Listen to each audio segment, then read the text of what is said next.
Well, hello everyone. My name is Donald Pigeon. Obviously it's not, but I was just doing that as a test to make sure that you were staying alert there, listeners. As is the government mandate now, stay alert. I know some people will be thinking, but this is surely our downtime when we listen to The Eagle is Stranded. No, I want you maintaining alertness at all times. It's really actually how you should always be listening to. There we go. There's that sound that came in there. First alert. That's the first alert, exactly. Ideally, you should be maintaining alertness at all times when listening to the podcast. I would imagine if a pun passed you by, that would be absolutely terrible. So there will be some little things in today's podcast because I have always been about following the government guidelines, and I think it's very important that we take Boris Johnson's words seriously. He clearly knows what he's doing, and I think we should... I don't know what. I think Ellie's maybe watching a funny video on YouTube or something. She's just laughing away there to herself. What is that gorilla doing, Ellie?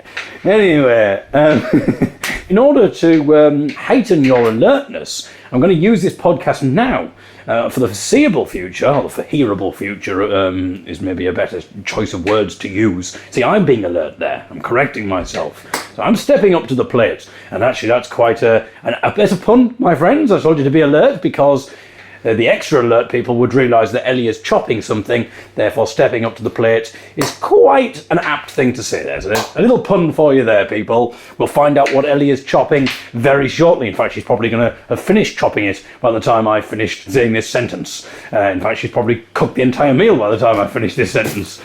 But anyway... what was I saying? So what I shall be doing is I'll be putting in little mistakes, deliberate mistakes. Yeah. I'll be saying things incorrectly, and I'm doing that so you can train yourself. And if you spot them, feel free to message in. So now we move on to the question, what is Ellie chopping? Well, she's not chopping anymore, but what were you chopping, Ellie? I was chopping an aubergine. Chopping an aubergine, and what's happening now? I'm now chopping a cauliflower. There was some seasoning going on, I believe. Yeah, there's some salt and olive oil gone onto the aubergine. That's going to go and roast once Ben's cake is out of the oven. Oh, do you know what kind of cake Ben's been doing, do you? He's doing an almond drizzle cake. Not drizzled with almonds, but it's either lemon or orange or something like that.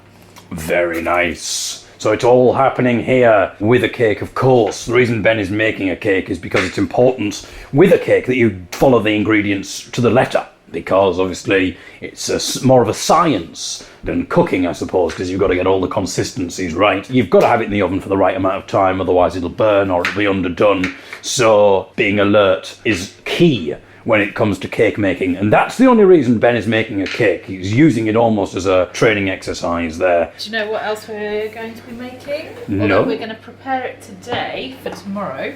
Oh. We are going to be making some chocolate and tahini cookies. My goodness. So what are we actually making today then, Ellie? Roasted aubergine with spiced tomato chickpeas. We're doing roasted cauliflower with a tahini sauce and pomegranate molasses. We're doing za'atar spiced... Za'atar, that's the second time za'atar has been... I mixed up the spices, so we need to use them. Excellent. And listeners, the more alert listeners will of course remember what is in za'atar. And we're also going to cook up some frikeh. I wanna eat frikeh with you. So basically we're having a bit of a Palestinian meal because I'm using my Palestinian cookbook. We were eating Jerusalem artichokes not so long ago, Yeah, we have got but perhaps that would be too contentious to have in a Palestinian meal perhaps, but it's the first time I ever had a Jerusalem artichoke. I suppose I would describe it, listeners, as a juicy potato. Yeah. Very nice indeed. Oh, stop everyone. The more alert of you will have realised that this means that Ben's cake should now be ready. So, little Richard died yesterday, Ellie. Yeah. I suppose yesterday was a sort of inadvertent tribute maybe to little Richard because I was dee-dee-da-da-daring as part of my song. And no, that would be a tribute to Wigfield. But we'll definitely have one of those, I'm sure, at some point. I mean, I'm not going to wait until she's dead. I'm assuming she's still alive, Wigfield. I mean, imagine it'll be a state funeral. Danish? Is she Danish? I don't know. Anyway, sorry, little Richard. Oh, yeah, well, it's absolutely fine.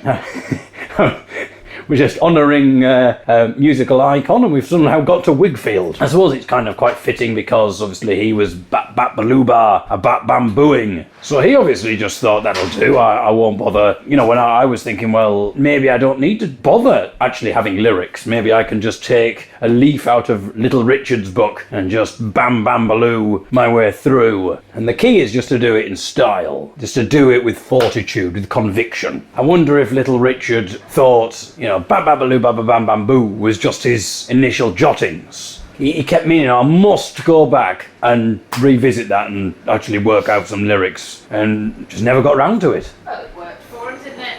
Clearly did. So therefore maybe I don't need to actually have some real lyrics. I suppose the only Little Richard story that I have to offer is when I was in a pub in Sheffield with Ben a few years ago, and there was a covers band on. The singer had a broad Yorkshire accent, but he would obviously sing these songs in a proper American style, which I suppose in some ways, I think if it was someone, if he'd written the song, then I would find that inauthentic. But I suppose I can forgive someone for doing that when they're covering a pop song in a way. If he'd have kind of done, he did Tutti Frutti, Little Richard, if he'd have done it with a full rock band and he'd gone Tutti Frutti, oh Rudy, Tutti Frutti, oh Rudy, you know, it would have sounded absolutely ridiculous. You know, it wouldn't be the experience that people would have wanted. So I kind of, but it was just hilarious the way that he would jump between the two. So he was doing the whole Tutti Frutti, bam bam boom, bam bam bam boom. Thank you very much. And then he was saying, I'll dedicate this next one to Jackie, who I'm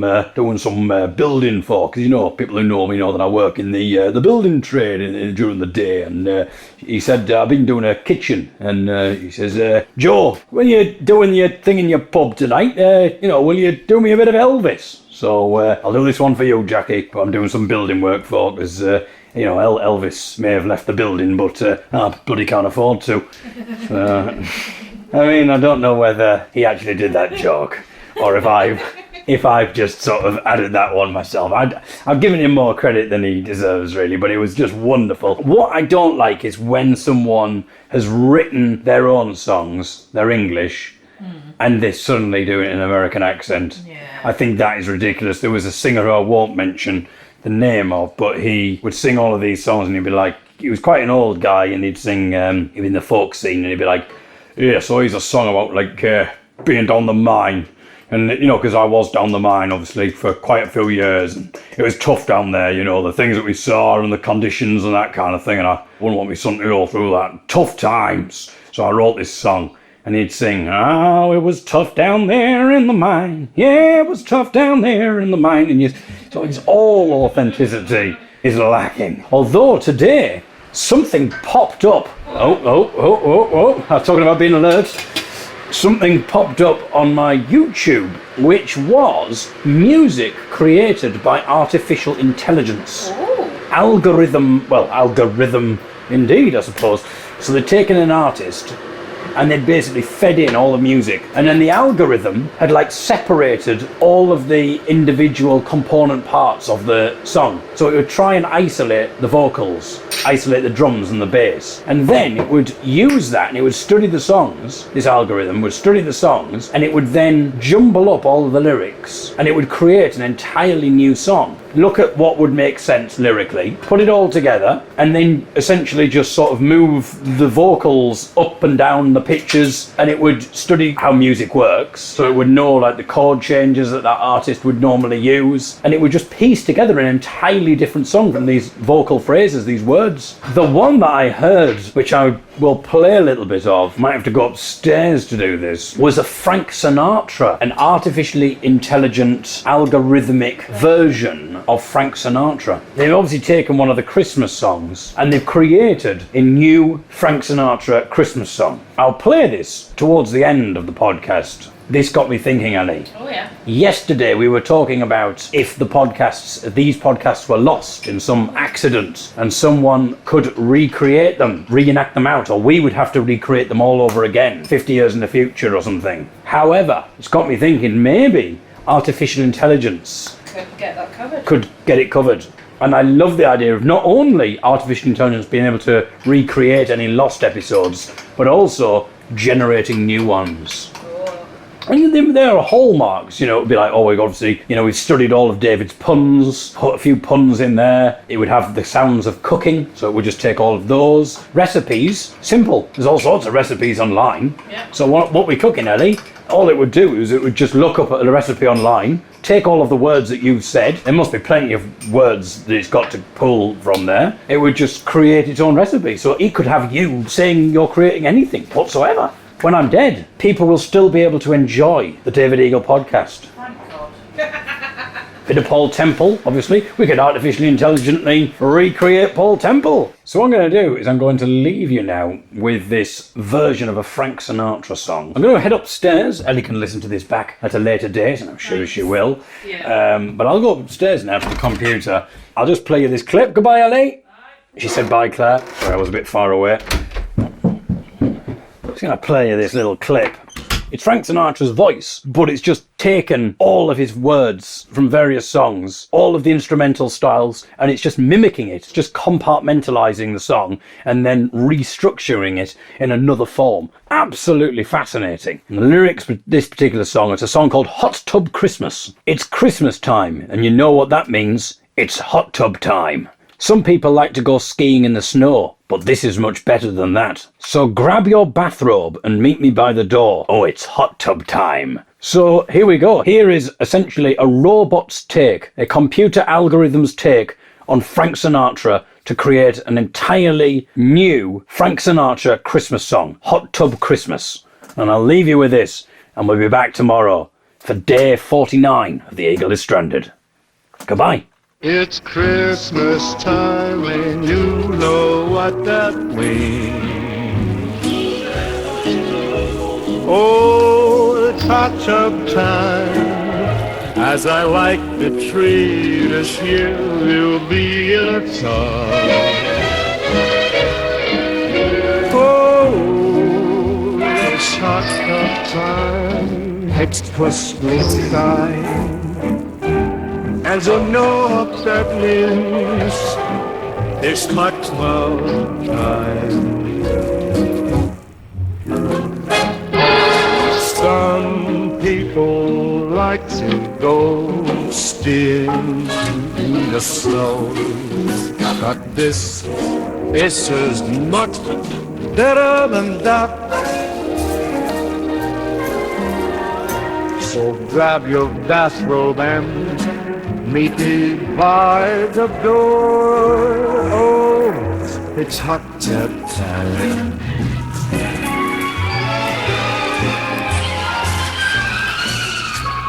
It's Christmas time, and you know what that means. It's hot tub time. It's Christmas time, and you know what that means. It's Christmas time, and you know what that means. It's hot tub time. Christmas time, you know what that means. It's hot tub time. It's hot tub time. It's Christmas time, and you know what's that means. It's hot tub time.